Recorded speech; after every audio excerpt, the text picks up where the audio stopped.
listening to Sports Radio Detroit.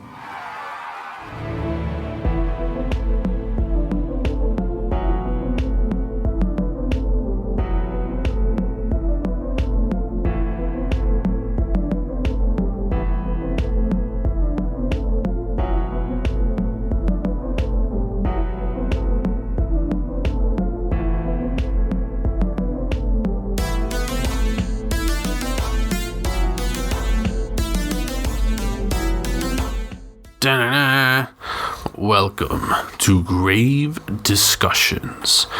I am one terrible limb on the beast that is Barnabas and your favorite co-host in the world, Samael. Alright, that was a little pretentious. I kept You're it nice always pretentious. and simple, and you just say that shit. Nerd. You're a nerd. You're a nerd. We're all nerds, and if you're a horror nerd like us, then we hope that you're enjoying our show, and then we hope that you enjoy this episode as well. Yes. We have been alluding to this in many episodes, so get ready for today's Grave Discussions. We're going to be talking about 80s homage movies. I'm pretty hype. Yeah, man.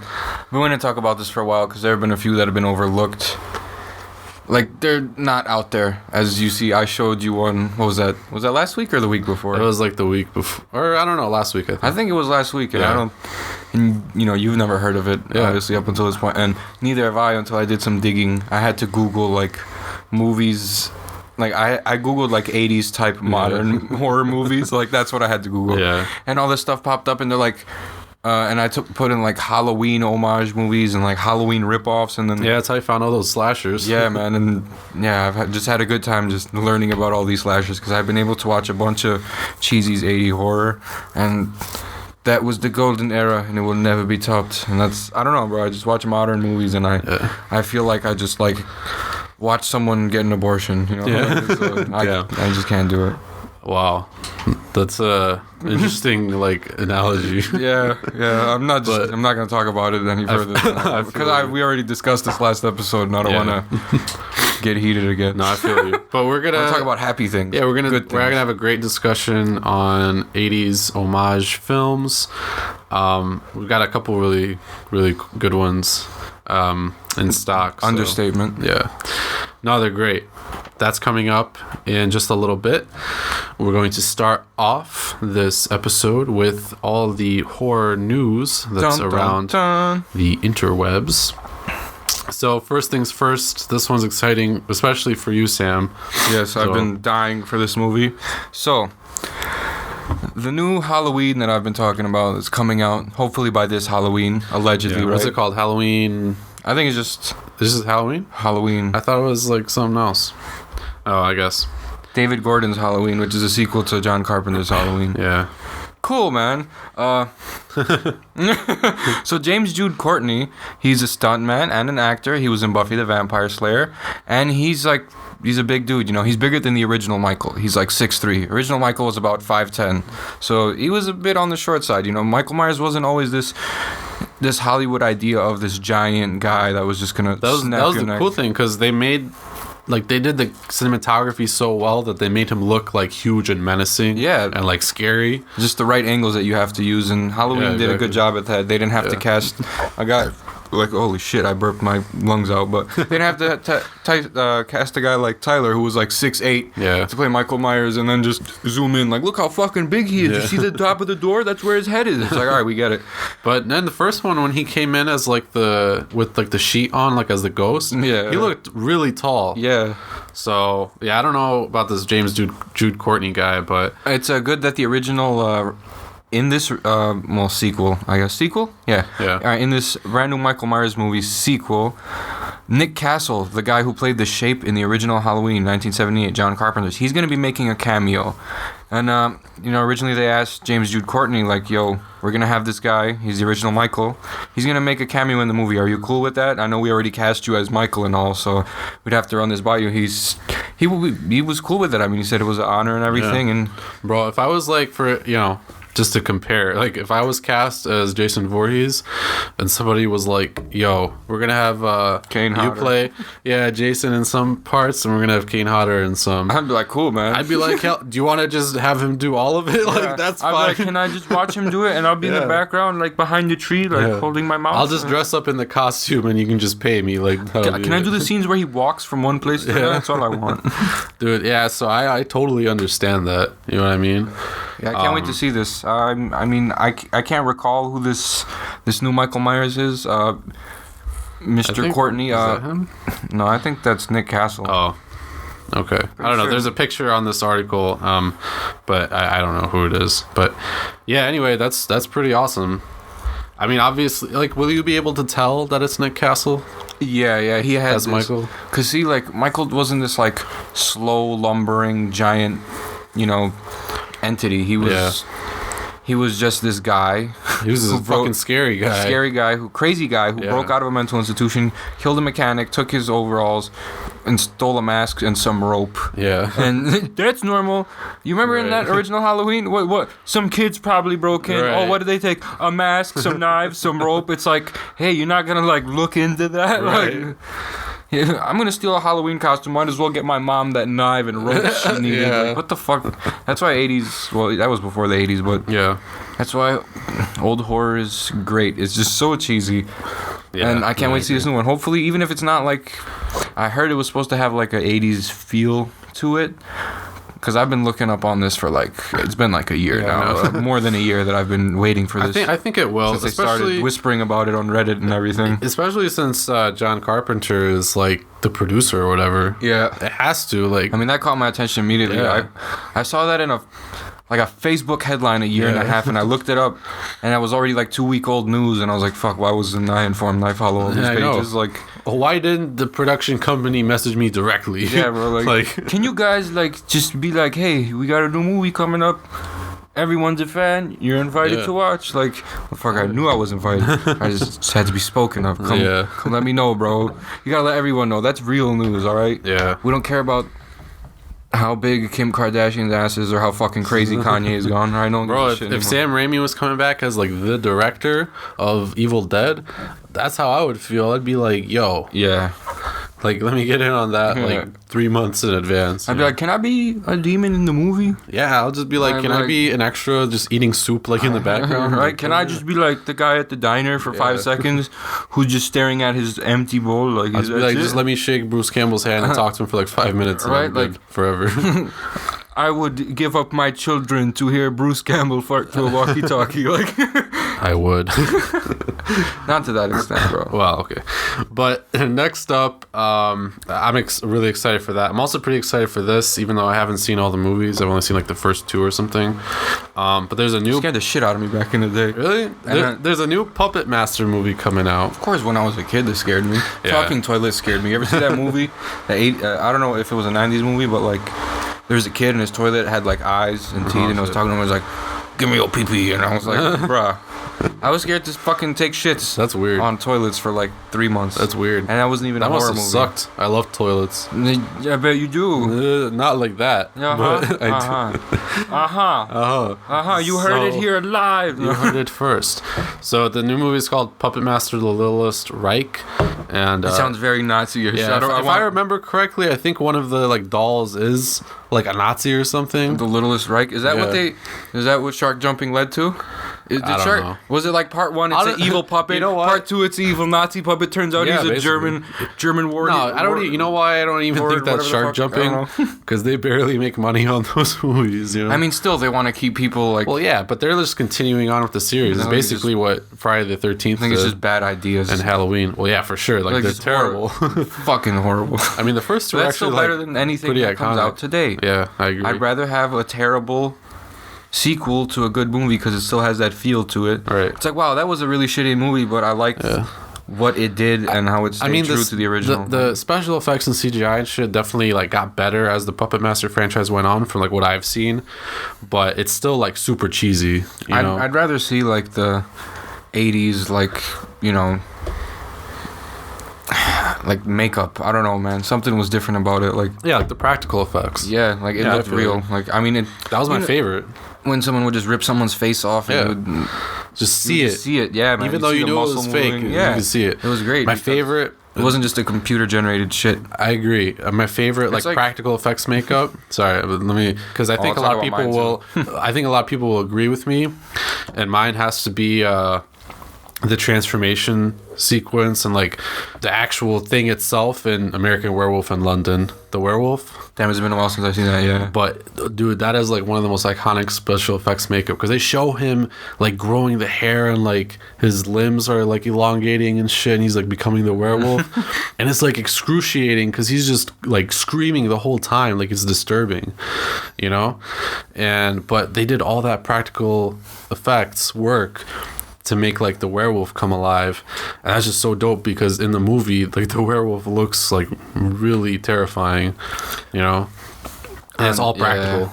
Practical was the best for me. It was Friday the 13th, the final chapter at the end when Tommy hit Jason in the face with the machete, and the machete got like stuck in his head and you see the blood squirting out. That was really good. That was not CGI, that was not computer generated. That was all practical. It's your fault, Tommy Jarvis. Well, you Tommy. No, but the new Puppet Master's coming out. Let me see if there's like a release date, but there's the plot synopsis is during a road trip to a convention for the 30th anniversary of the infamous Toulon murders, a comic book nerd, his new girlfriend, and his best friend come face to face with a set of sadistic Nazi puppets out for blood. A reimagining of the Charles Band classic. I already like it. You know why? Yeah, me too. During a road trip to a convention. Yeah. We're not looking into the backstory of the characters. We were talking about, people are going to do something and shit just happens. Yeah, exactly. What should we name? We were talking about that. The classic scene. I don't know. That's the classic horror movie setup. Yeah, especially for that's like the Evil Dead setup. Yeah. And the cabin in the woods. Yeah, we're all going to a cabin in the middle of fucking nowhere. So as far as I can tell, I don't see a release date for it yet. This article actually talks about a bunch of movies. I'm really excited for Hereditary. I just saw that new A24 movie. They've been killing it with all of their stuff. It comes at night. I think they did Killing of a Sacred Deer, if I'm not mistaken. I haven't seen that, but I heard good things. A bunch of other ones. Anyway. You know what else comes out this year? What? The Nosferatu CGI remake. Oh, yeah, you're telling me about that. They're about to CGI new actors into the classic movie and still make it silent, but make it have sound. Well, not silent. You know what I mean? Silent, like style, black and white. Right. I didn't mean make it silent, but make it have sound. Like you just gotta like sit right next to your TV to hear it. No, that's not what I meant. It's just black and white. Gotcha. So, all right, last bit of news here. I wanted to talk about this one. I didn't actually read that much about it, but I've got the article up. But I've heard some things. There's this movie called Pie Wacket. What the fuck? Yeah. Hold on. Let me see what it's about. I think it's like a monster movie.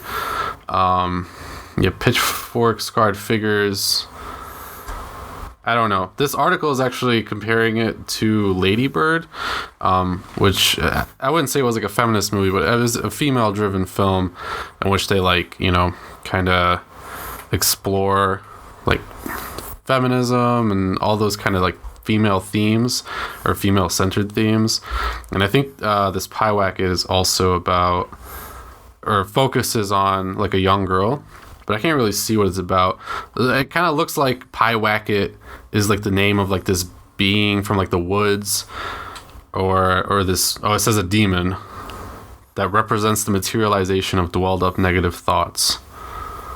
So I think that's what the Pie Wacket thing actually is. This looks like it's going to be good. I think so, yeah. This looks like it's going to be really good. Yeah, I think so too. Because it's like a new demon like monster movie. That's like a new idea for a demon too. That's what I like. Yeah, it's not like some regurgitatable. It feeds on your fear. Yeah. It's like a dick. It's a lot of like these like rights and stuff like that, like in like these foreign countries and shit. Mm-hmm. Which actually we're gonna talk about a movie like that later. But I also did not see that there was like a expected release date for Pie Wacket, but keep that one on your radar. Like I said, I don't really know too much about it. Yeah, I didn't even know up until you mentioned it now, so I'm gonna go look it up too. Yeah, I don't know if there's a trailer either. Obviously, I'm really prepared, but it sounds good, and I've been seeing articles and stuff about it, like just giving it praise pretty much. So right now we're going to move on to our first segment of the episode, first real segment, the terrifying trailer of the week. I've been waiting for this. So actually, 2 weeks from now, we're going to have our review of this film up because we're probably going to go see it next week. Yeah, next Friday. Is it next Friday? April 6th. Oh, fuck, it's April next week. Holy April shit. 6th. A Quiet Place. None other.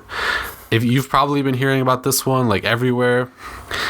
Jim from The Office is starring in it, and he's also the director, and I think he might even be the writer. I'm not sure. Fuck. But yeah, John Krasinski, who played Jim. I can't believe it. I know. I never thought I was seeing him in like a horror movie. I didn't know that until now. I remember. He's a really good actor, though. Like, he can do it. Probably could, man. I'm not doubting him, because, you know, if a movie's like, I don't know. Usually if I'm this hyped for a movie, it's either really good or it's totally shit. Yeah, I mean, right now, actually, I think today I saw something about it, like a post. Currently, it's got 100% on Rotten Tomatoes. Like, not, you know, the movie hasn't come out yet or anything, but like pre-viewings and shit like that, it's got 100%. How can we get in on that? Right? I know. One of these days. Can someone send us notification? Just let us know. Just send us some like advanced screening tickets for like 2 weeks ahead of time, so we can watch your movie and review it, and then you get some good ratings and shit. Greatly appreciated. People will go. At least 150 people will go and like see your movie. Yeah, so better than none. So get on that. We've both already watched it, but we're gonna check out the trailer anyway, since coming out next week, and we plan on going to see it and reviewing it. So if you've already seen it, which you probably have, you know that it's dope, or at least I hope you know that, because it is. But we're gonna check it out. So here we go. Like as always, we're just gonna be playing you the audio from the video, pretty much. So if you wanted to actually have the video along with it, then just check it out on YouTube or wherever, IMDb or something. Just watch the official trailer. It's the one that's 2 minutes and 46 seconds. If you see one that's 2 minutes and 44 seconds, and if you're wondering that's it, that's probably it. Just open it. Yeah. Just watch it, bro. Here we go. And it might be kind of quiet because it's a quiet place. See what you did there.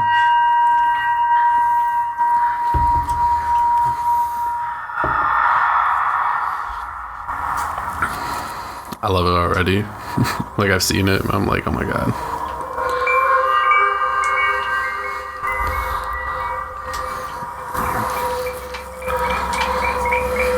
There he is.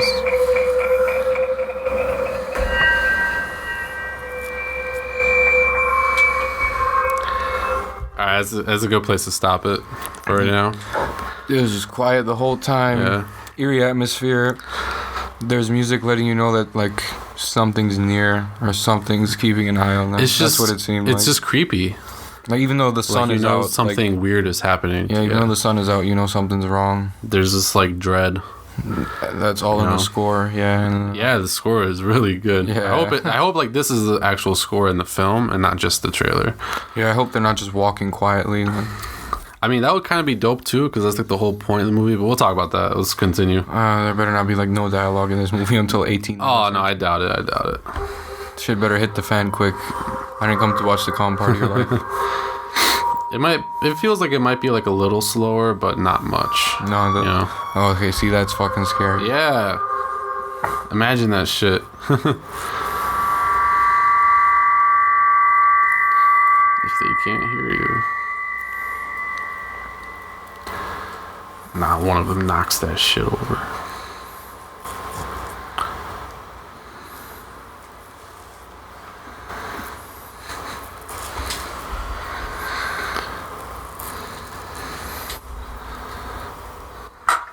Aha, alright. Holy fuck. So, we see him knock that thing over by accident. First of all, why they have anything made of glass, I don't know, but I guess they can't have an open flame around, so whatever.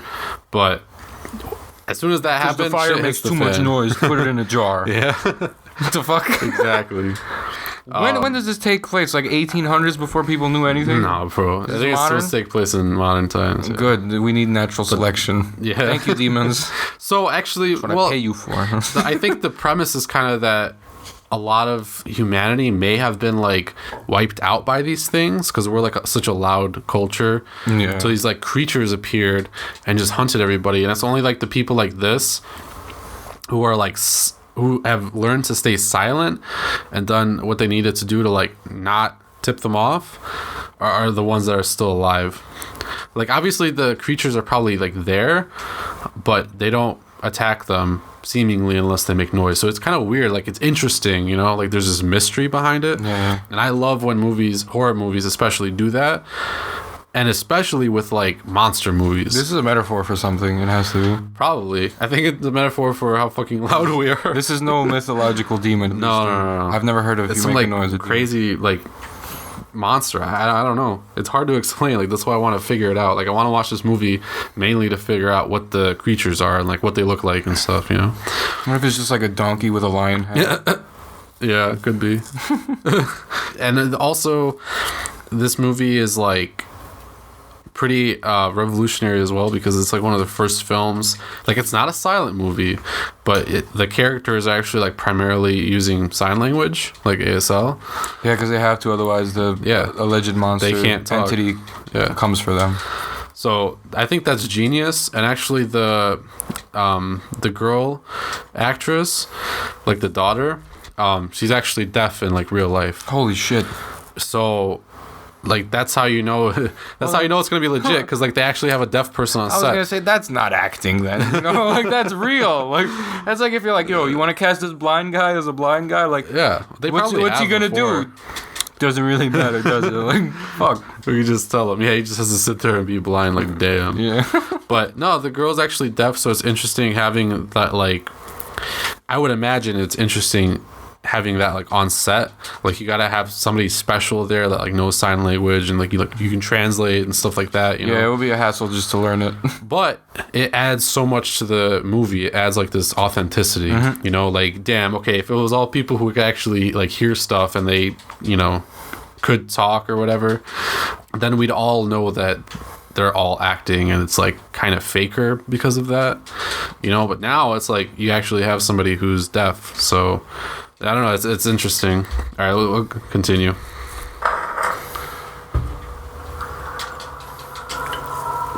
You can tell they're scared as fuck too. They've probably dealt with it before. Fuck. That's why there was that scratch on the wall. So good.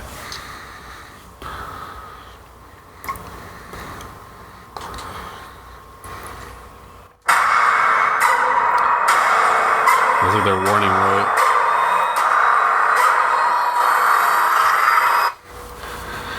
Do you think she actually screams there in the movie? Mm-hmm. No? Do you think it's quiet? I don't know. Unless she dies right there. Maybe. She might. That would be crazy if she died. Unless that's the ending scene. That would suck. Yeah, no, I don't think so. I really hope they don't leave us on a cliffhanger just so they can do another fucking sequel. It seems like stuff is actually going to resolve itself in one way or another. But I love this trailer because it makes it suspenseful. Or it could be one of those without giving away anything. It could be, but we don't know. It could be one of those movies where everyone dies. But it's super intriguing. It is. And that's why I want to see going on. Yeah, and let's do something different. Let's read some comments. You want to read some comments? All right, just for a little bit. I'd probably just move. It's Dwight and Moe's trying to scare Jim. All right. I fart a lot. Dead by dawn. Sneezes. If you have allergies or sleep apnea, you are doomed. Jim, where's Pam? That one's kind of typical. Wonder what the script looks like. It's just a bunch of blank pages. You got Alien Covenant music playing. What the fuck? Oh man.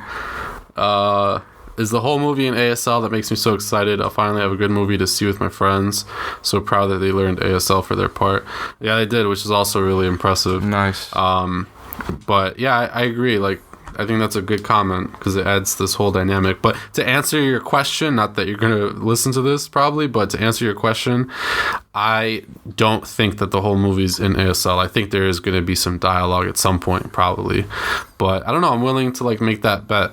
Well, here's another one saying they used the soundtrack from Alien Covenant. Yeah. I was wondering, like, wow, this sounds kind of fucking... I don't even want to say this one. Oh, jeez. Yeah. Oh, jeez. Get out the shotgun and make some noise. Yeah, I'm sure that. I hope there's no smart. M. Night twist. Yeah, that's what we were just saying. No, I don't think so. No, this is John Krasinski, Jim. But, I mean, I agree with that. Something original? Cool. Yes. Yeah. Cloverfield, shut the fuck up. Hario, shut up, Hario. Added volume, can't hear anything weird. Plays Shia LaBeouf song very loudly. Damn, you'd be drawing two monsters. You'd be drawing the monster from this movie and Shia LaBeouf. What is wrong with you? You don't need him coming after you. You wouldn't survive. He beat up Tom Hardy. Yeah, right. It's the leftist monster hunting anyone who wants to exercise free speech. What the fuck? Shut up. Maybe that might be the social... You don't know what you're talking about. You don't know what you're talking about, Lowell Williamson. Alright, I think that's good enough for now. So, yeah, A Quiet Place. It's coming out April 6th in the US, so that's next Friday. Or April the 6th, like whenever you're listening to this. 8.5 out of 10. Yep. Yeah, I mean, like I said, it's got 100% right now on Rotten Tomatoes. Metacritic gave it 79, I wonder. I mean, that's pretty good for Metacritic, honestly. Yeah, they don't really award it as fuck. Yeah, they don't really award like even over 80 for like most films.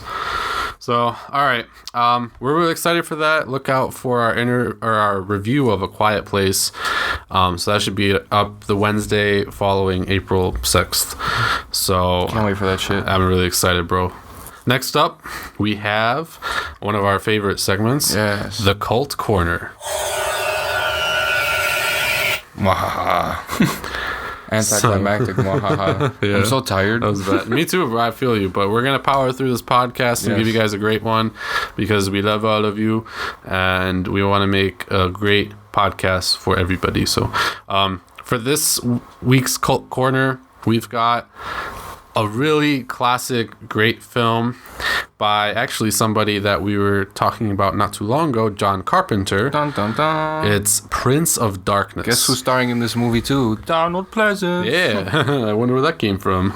No, this is like 9 years later, something like 8 or 9 years. Yeah, you're right. Because what was Halloween? 79? 78. 78? Mm-hmm. Okay. So yeah, 9 years later. 9 years, yeah. So all of a sudden I'm bad at math. I know, right? You being exhausted yet too? Yeah. But yeah, this was dope. I love this movie. That cameo from Alice Cooper was badass. Yeah. He was like the first fucking what would you possessed call it? Thing or like whatever. I don't know. He was leading the horde basically. Yeah. I like this. But it was just such an original idea for the film. Because you'd kind of be, if you were like not John Carpenter, honestly, for me, I would be kind of scared because if I had this idea or was given this idea of like, all right, there's this like unholy demonic presence, right? And it just looks like this green goo or something like that, right? That's what it looked like. It was like this green matter or something. Satan's essence or whatever. It's like the essence of evil or something like that. So imagine if it was just about this like this matter, like this essence that looked like green goo. It's just like floating around in a glass container at this what was it? A deserted church. Yeah, it was in the basement, right? Yeah, and imagine if it was just like, all right, this whole movie just takes place around this container. Who would abandon the church and be like, hey guys, let's not forget the devil goo that can destroy the world. Yeah. Nah, it's okay. No one will find it. It's in the basement. Yeah, but the whole thing is just about that. What if some mice got it? Right. No, it's in like this big glass thing. Yeah, I know. But I feel you. I remember that. Everyone started... How did they get first infected by it? They started staring at it too much? They like found it somehow. Yeah, and then they like just kept, doing research and stuff about it. Like they brought in all these like smart people, like physicists and shit.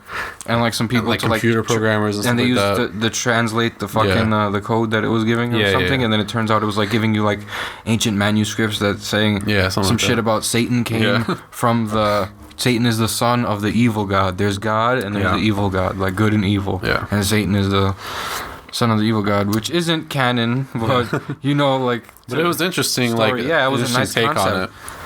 Because so even though all that is kind of happening, it's not boring at all. Like it gets more and more suspenseful as like more of these characters examine it and they like get like possessed by it basically somehow. And then there's like this like group of like zombie things that Alice Cooper was a part of. Yeah, Alice Cooper was leading the horde of It was probably like some sort of rock and roll homage to Thriller. Like, I'm just saying, it was.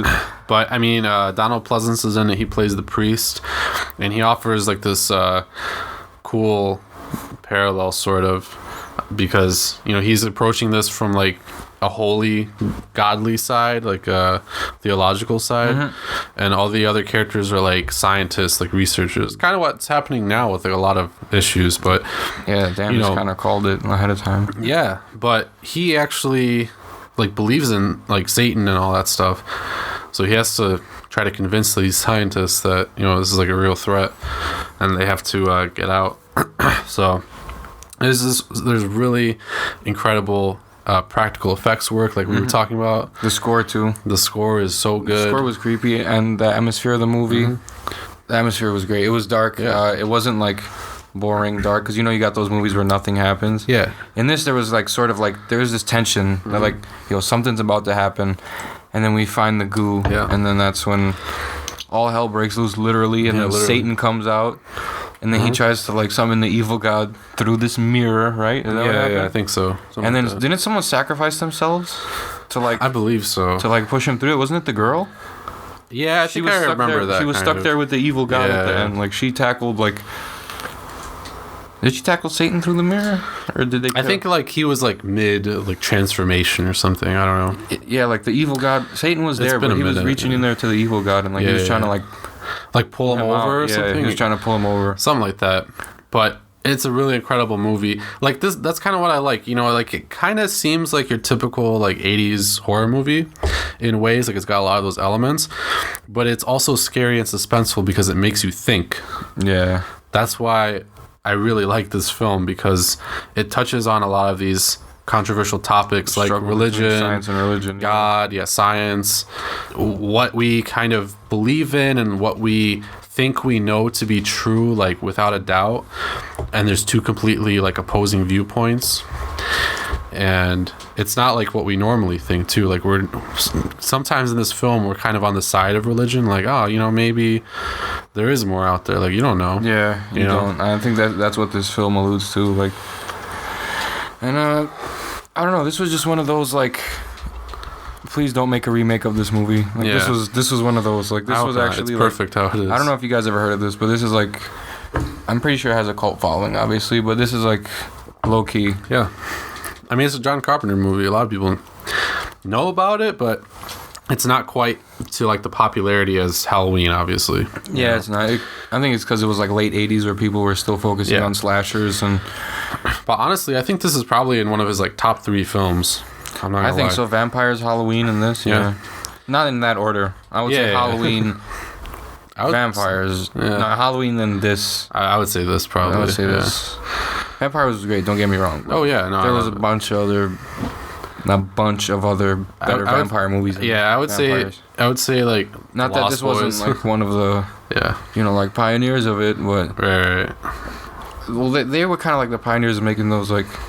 John Carpenter was like the pioneer making those like vampire hunter movies, you know what I'm saying? Because they had the crossbow, they had all that. Yeah. They were like Van Helsing style type shit, so they were trying to modernize it, I guess. Yeah, no, I feel you. He honestly, he revolutionized a lot of stuff. Yeah, he did. He's a legend. But yeah, so that's Prince of Darkness pretty much. I was going to say it's... Hopefully John Carpenter lives forever. Yeah. Because we just lost Wes Craven not too long ago. Yeah, he's pretty, like, he's older now. Don't say that. I'm just saying, I don't want him to, and I'm not saying he's going to anytime soon, but no, that would really suck for sure. Man. Like him and Toby Hooper. And holy shit, that would be crazy. Yeah. And who else was there? Tommy Lee Wallace. Did he die? I'm not sure. Tommy Lee Wallace? I don't think he's dead. I'm not sure. I don't know, but you know what I'm saying. I haven't read up on old directors. And I mean, it's... Yeah. But, speaking of old directors and 80s style films, I think it's a good segue into our main segment of the week. So for our main segment this episode, we're going to talk about 80s homage films. So I'm ready for this for a minute. Yeah, me too. We've been talking about 80s movies pretty much like the whole show, for the most part, but definitely this episode too. And, we do like to mix it up with newer films, and we're going to do that, but I guess this kind of does talk about newer films because they're homage films, you know, like they come out. Yeah, they're not now. They're not new, but you know they're within 10 years. Yeah, 10 years.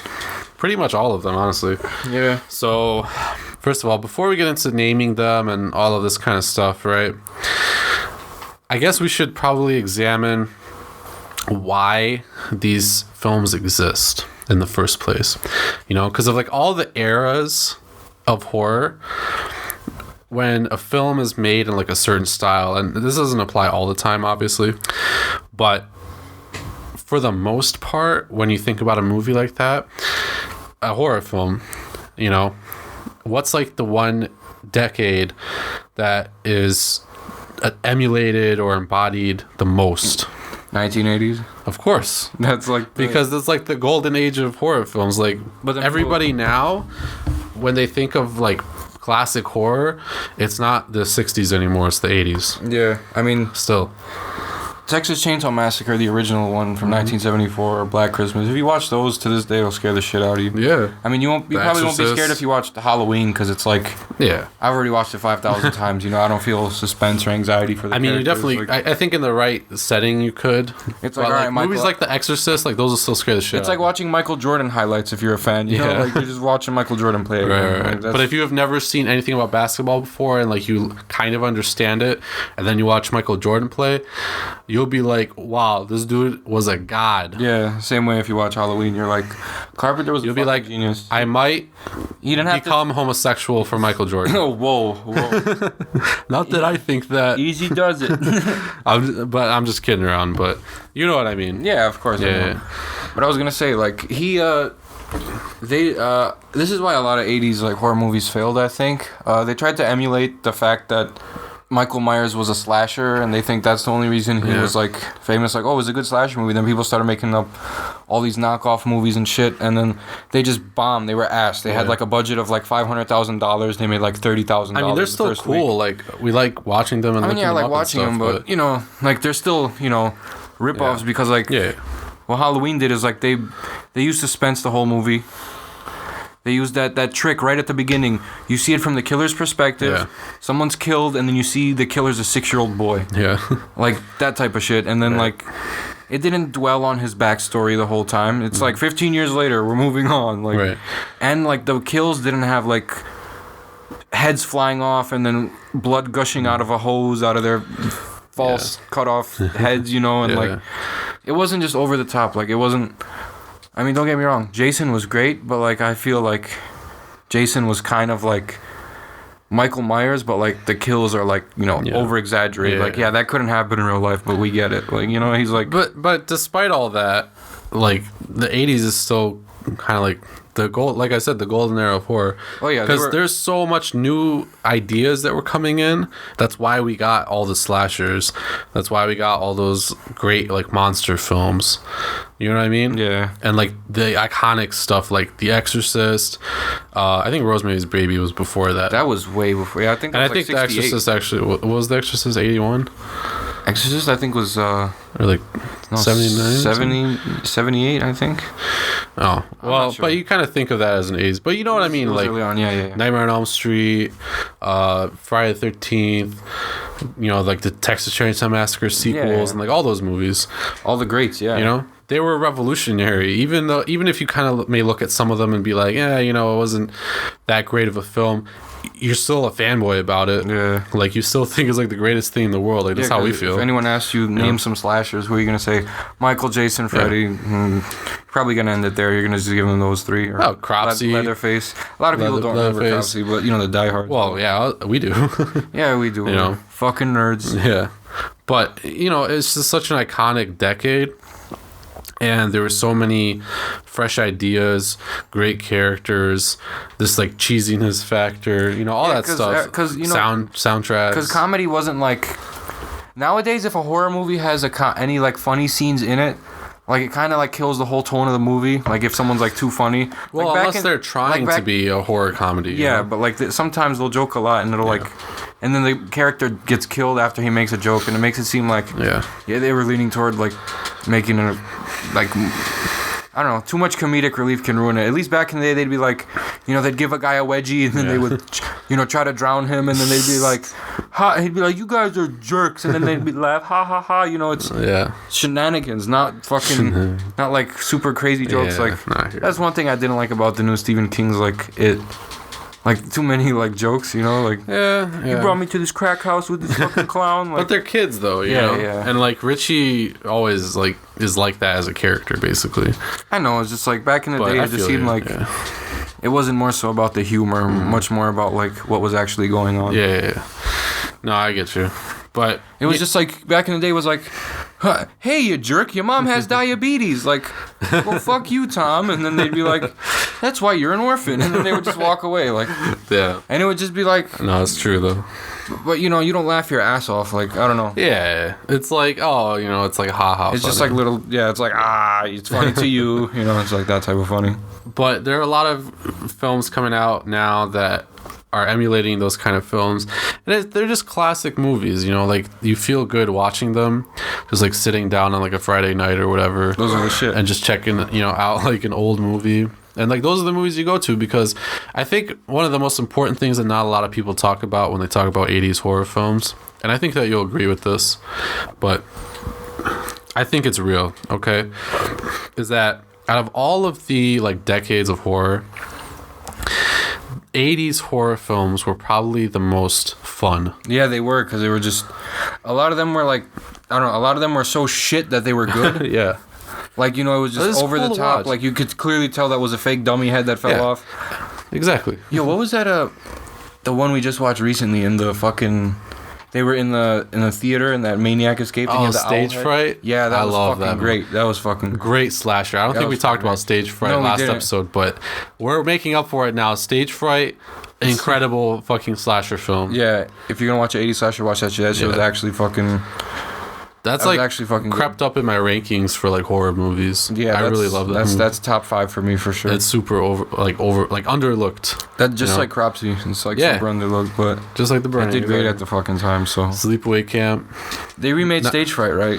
Yeah, they did. I haven't watched the new one, but it's not even the same killer. I agree that we should. It's a different mask. I understand that we should let independent directors take over now, but don't be too independent to the point where... Well, look, here's the thing, though. I'm going to make this remake and have it be really bad. Yeah. That's what... For a film like Stage Fright, I think that's totally fine. You know why? Because it's a foreign horror film. And sometimes I think they go too far, with The Grudge. You saying you don't like foreigners? What? No, that's not what I'm saying. I am a foreigner. What are you talking about? But look. We're all foreigners. I know. But look, for real. Okay, originally it was a foreign horror film, right? What was it? Italian or French? It was...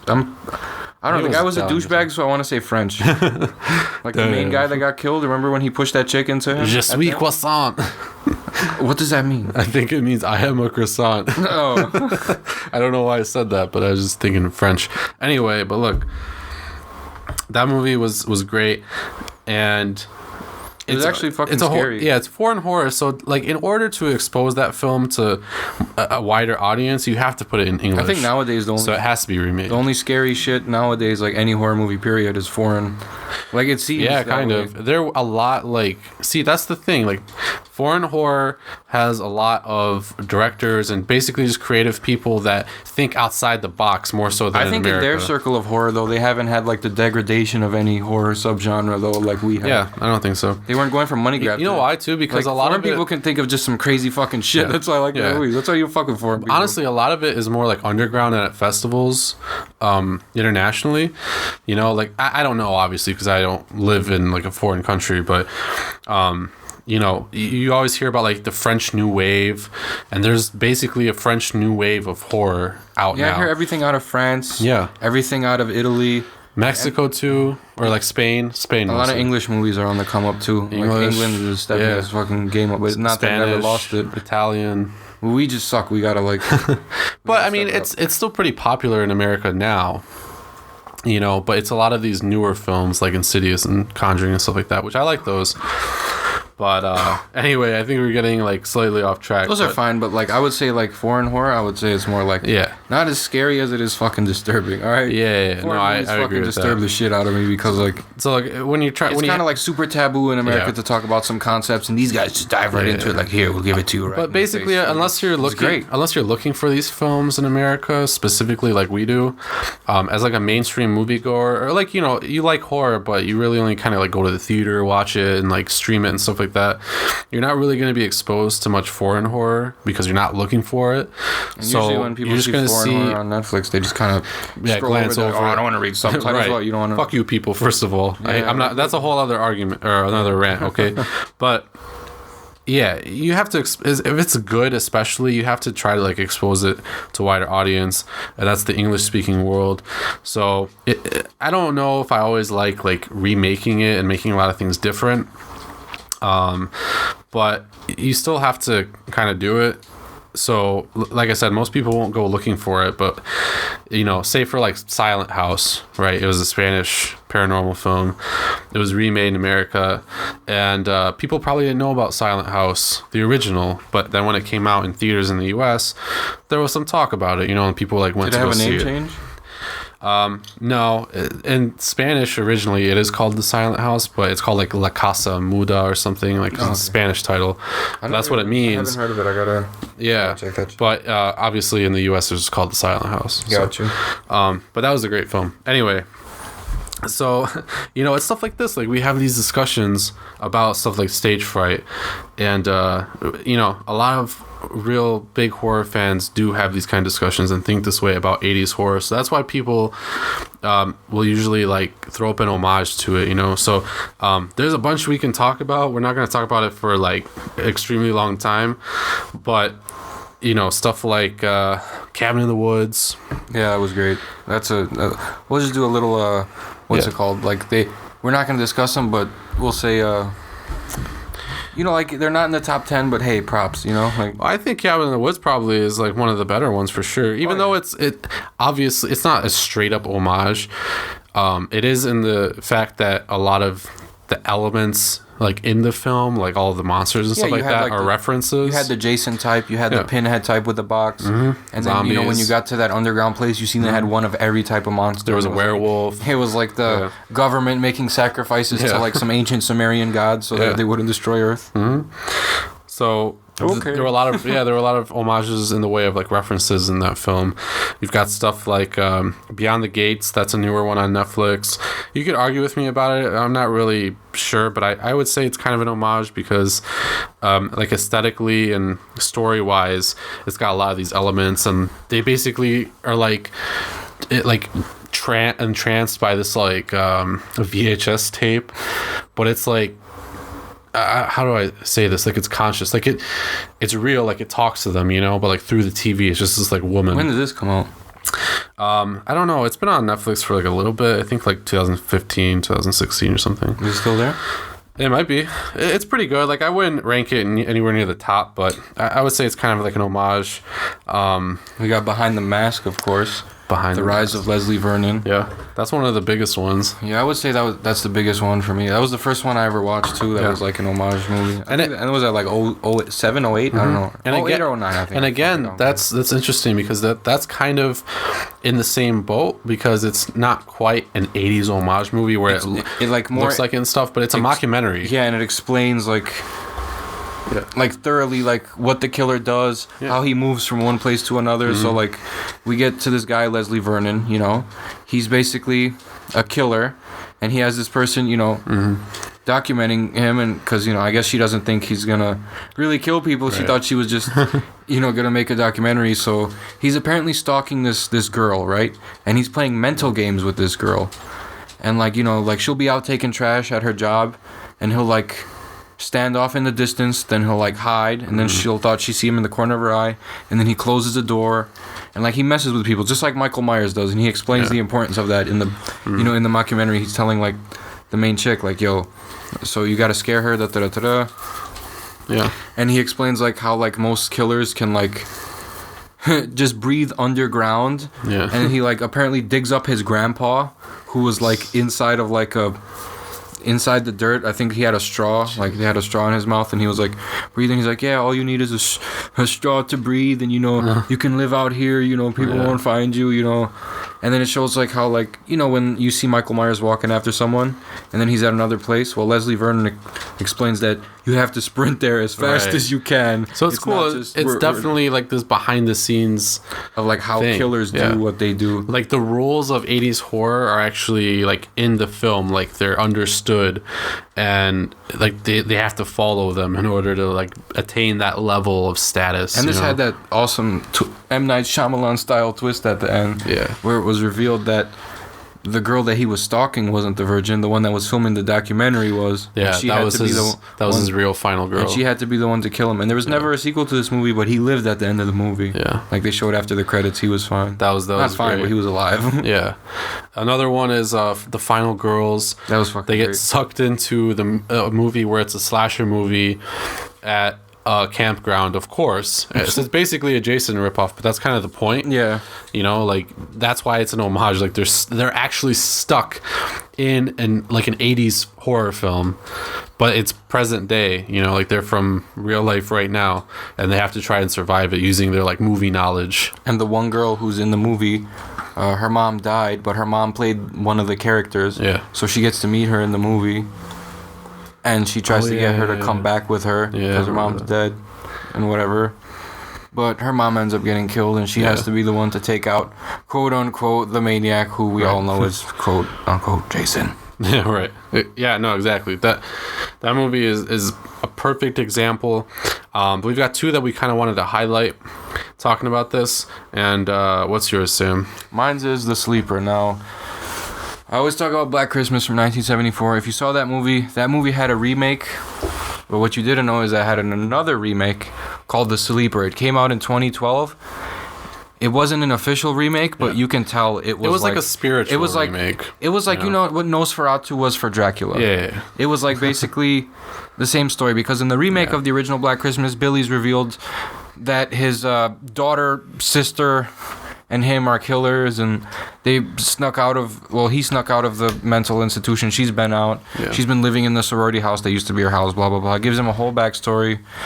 The kills were cool in that movie, but I don't know, I liked it, but it wasn't like the original. It didn't have any, like, not too much suspense. You could tell, like, when people were gonna, like, get killed because they were turned around for too long, and the camera would change to behind them instead of in front of them. It had those, like, common elements, you know, that make us feel safe and exactly. good. But The Sleeper was more like, it had 80s cinematography too, and the quality was, like, not great at all. It seemed like it was filmed on one of those old-timey cameras. Yeah, it probably was. But the soundtrack, like, the score was very similar. Yeah, the score was very similar. The practical effects. It had also the guy making the same phone calls and whispering on the phone, making the threatening phone calls.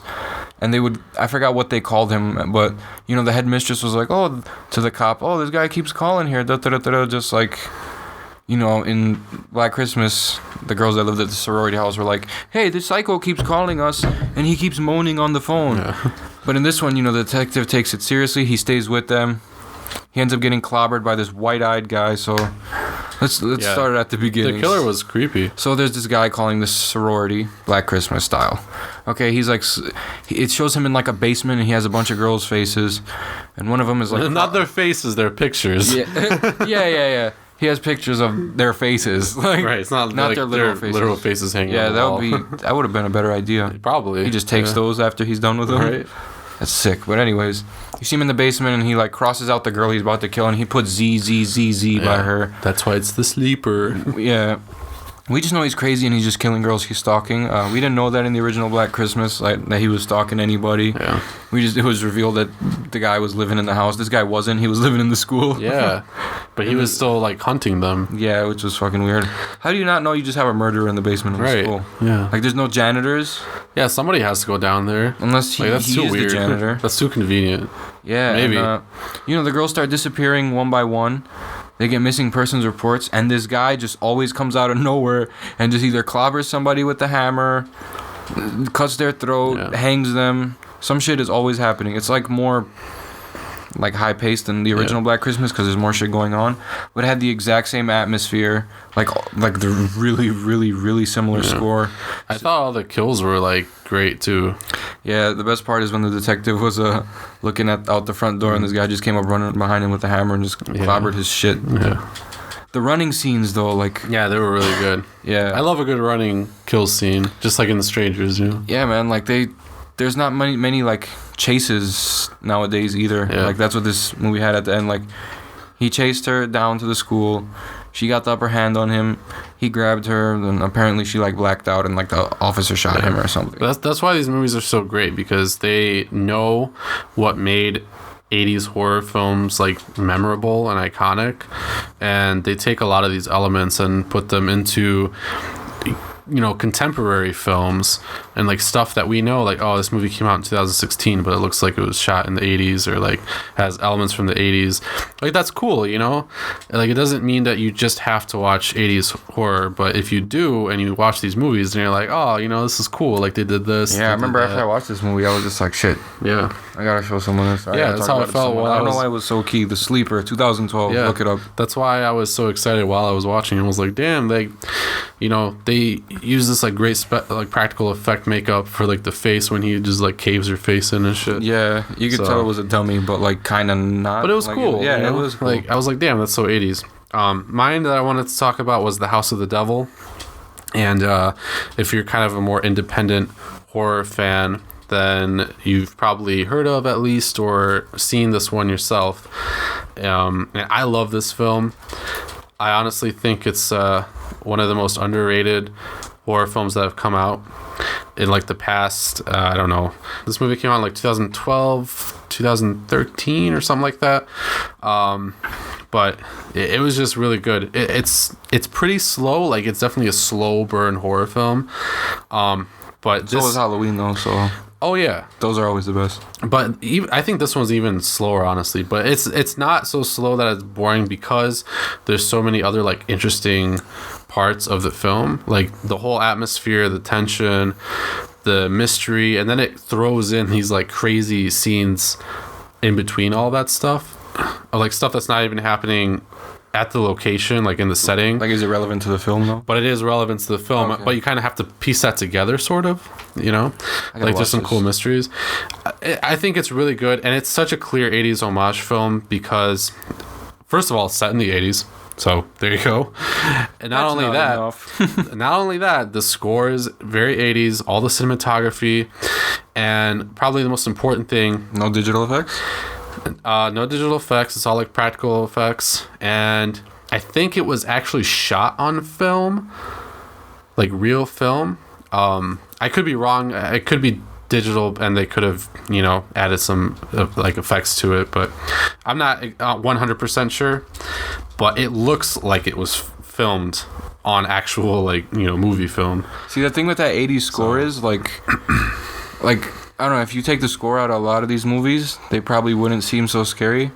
The music is there to like just let you know like that there's like really some danger and like some shit's about to go down. That's why the buildup is so good, because some crazy shit's about to all happen. Look at their outfits and like look at her hair and stuff. We're watching like a little bit of a trailer, but this movie is super 80s. The whole cinematography, the whole look of the film, it looks like it was shot in 1984 or something.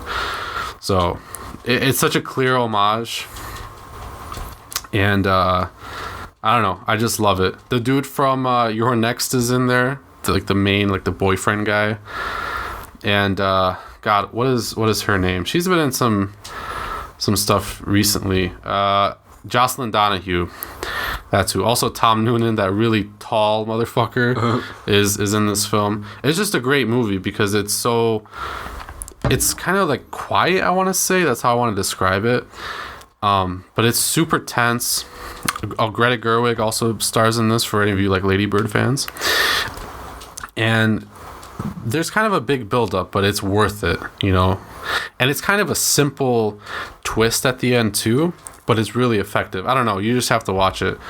And if you haven't, damn, I gave all spoilers in my little. Yeah, no, I don't want to give any. I don't want to give any spoilers because honestly, it's like a mysterious film. Like you kind of want to know what's going on.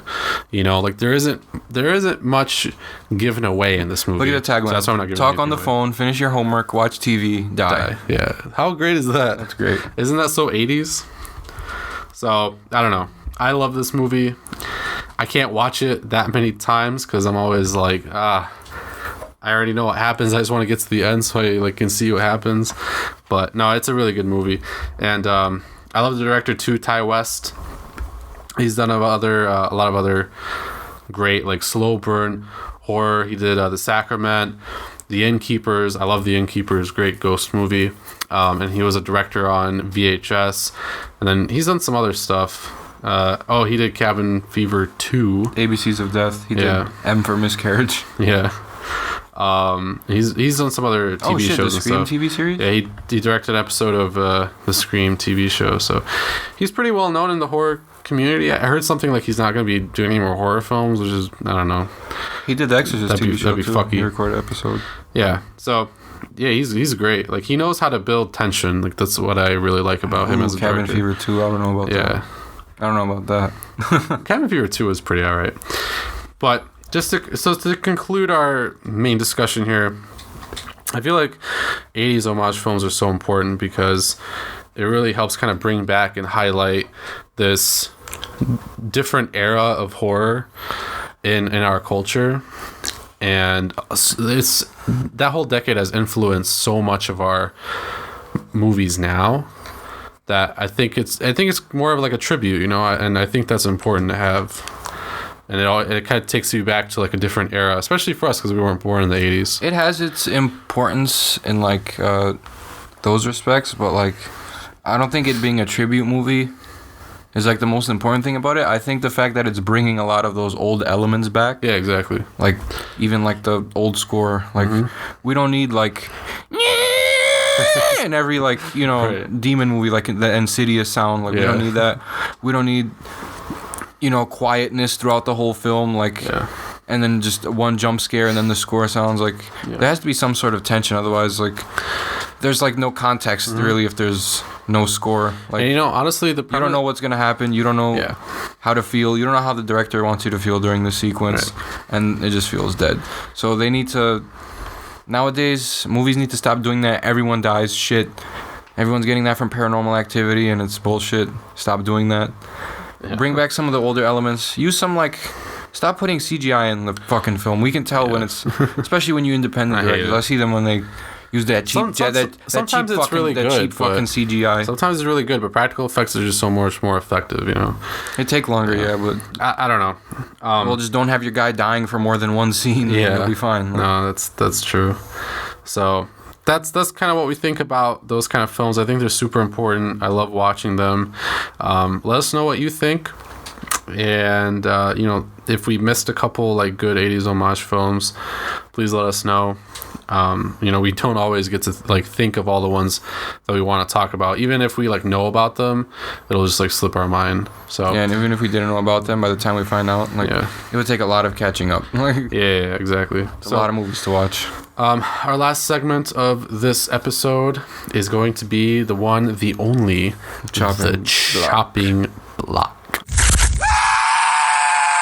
I've been waiting for this.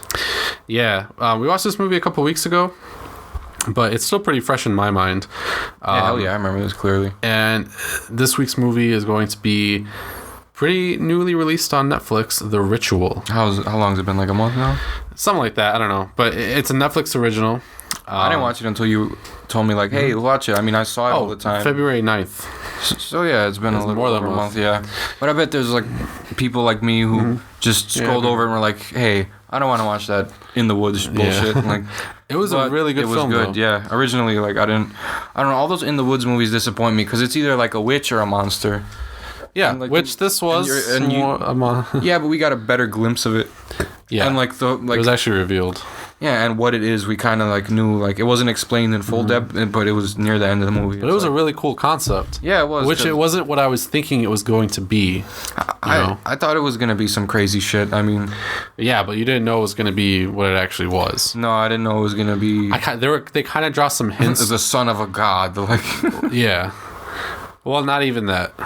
It was a little different, but anyway, technically, but it's a really cool creature. It's not what you would think when you just like first start up the movie. Even the description doesn't really give a whole lot away. But it's really cool. It's technically a very well done film, I feel like. I wasn't like criticizing the cinematography, and I wasn't criticizing the editing or the lighting or the sound or really any of that stuff, or the acting even. I thought the acting was great. Yeah, I was just enjoying this shit. Yeah, this is one of those movies like, look at this fucking shot. This fucking sucks. Why would they do that? Like it wasn't. Yeah, you just kind of shut the fuck up and watched it. You know. Like, yeah, because it was intriguing too. Like stuff was happening even when it wasn't happening. You know what I mean?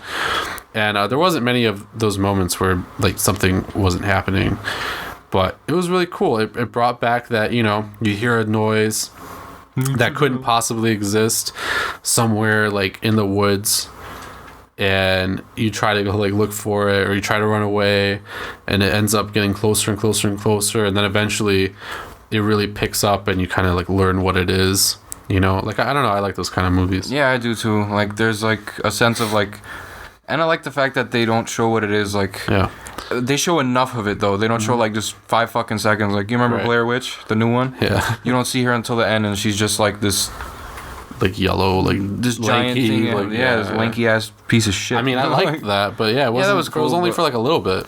Yeah, it was all right, but this one had like, I mean, you see people get yanked like right in front of you, you know, and you see them get like dragged, and then you just see a dude hanging from a tree. Like, and this thing is pretty fucking sentient. Like, if it's sending messages like that to people. Well, it's really only revealed toward the end of the film.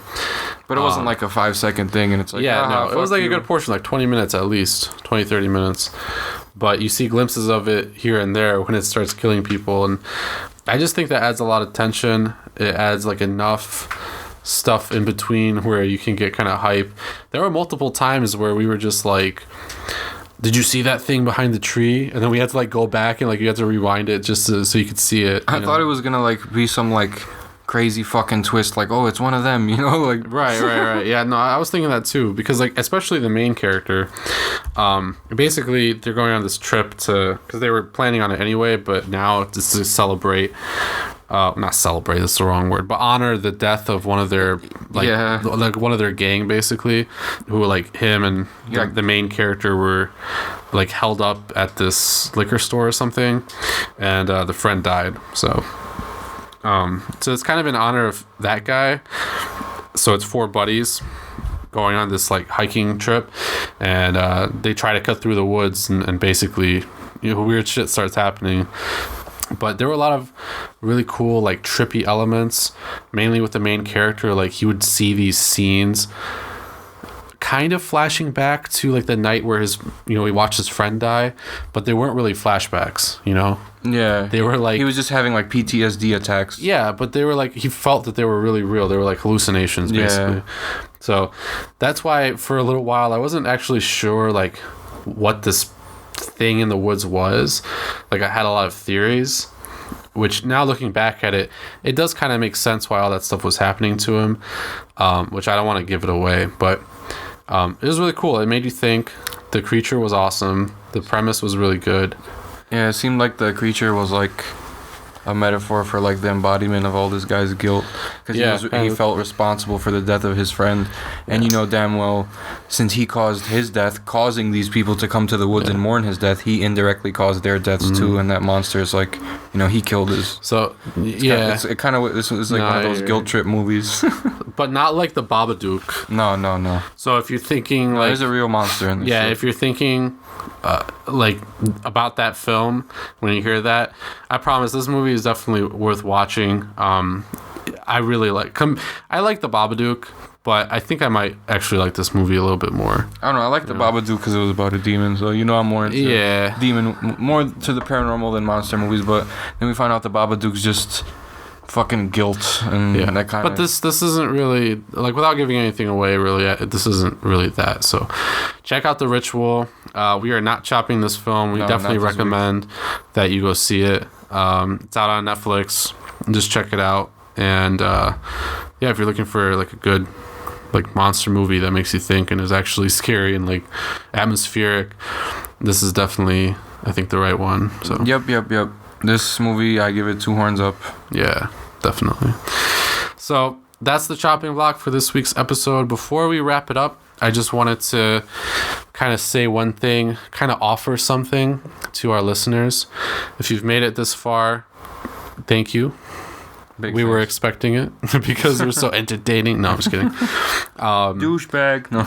No, you. But you guys are not. And if you've reached this point, I just want to say, since this is our 5th episode, we kind of wanted to maybe help you guys out with kind of like what we are all about and kind of who we are as people. Because I feel like it's important to kind of connect not only from our perspective with the audience, but the audience's perspective with us. Yeah. You know? So... because this is kind of just one-sided. Yeah. So we're kind of opening up sort of a Q&A kind of a thing. I don't know. I think this could be cool. Hopefully we get a few questions. And then next episode, we'll answer whatever questions we have. So if you have any questions for us, doesn't really matter about what... Don't ask me about remakes. You know what I'm going to say. Preferably something horror related or like about us and horror, you know, something like that. Relevant stuff. But if you want to ask me some random question, that's fine. We're going to try to answer all the ones that we get.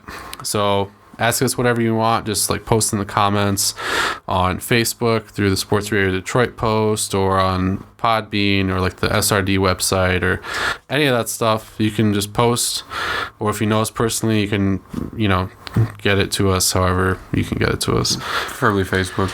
Yeah. So you can find us on the Sports Radio Detroit website. Yep, that's probably the best way. Ask us whatever you want, please, and next episode we'll answer them. Apart from that, I think that we'll be seeing everybody in the next episode. Yes. Tune in next week on Grave Discussions.